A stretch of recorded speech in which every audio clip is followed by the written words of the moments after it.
நாடாளுமன்ற தேர்தலை ஒட்டி ஒரே கட்டமாக நடத்த முடியாத நிலையில் ஒரே நாடு ஒரே தேர்தலை எப்படி நடத்த முடியும் என்று நாம் தமிழர் கட்சியின் தலைமை ஒருங்கிணைப்பாளர் சீமான் கேள்வி எழுப்பியுள்ளார்.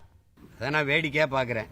இதை சொல்லுவாங்க, இது வேடிக்கை வினோத நிகழ்ச்சி அப்படின்னு வானொலி தொலைக்காட்சியில் போடுவாங்க. அப்படிதான் அண்ணன் பாக்குறேன்.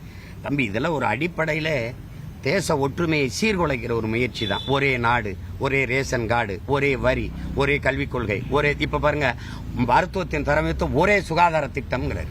எல்லாம் ஒண்ணு ஆனா காவிரில இருந்து தண்ணி எனக்கு வருது. எப்படி இருக்கு? ஒரே நாடுன்னா தேசப்பட்டு வந்துருமா? தமிழ்நாட்டில் 39 தொகுதியும், புதுச்சேரியில் ஒரு தொகுதியும், 40 தொகுதி உள்ளிட்ட ஒரே கட்டத்தில் தேர்தலை நடத்தின பெருமக்கள் நீங்க. வட மாநிலங்கள்ல முழுக்க 13 கட்டம், அசாமில் அந்த 4 கட்டம், மேற்கு வங்கத்தில் 13, இப்படி ஒவ்வொரு மாநிலத்திலையும் 13 கட்டம், 14 கட்டம், 10 கட்டமா தேர்தலை பிரிச்சு நடத்தினது ஏன்?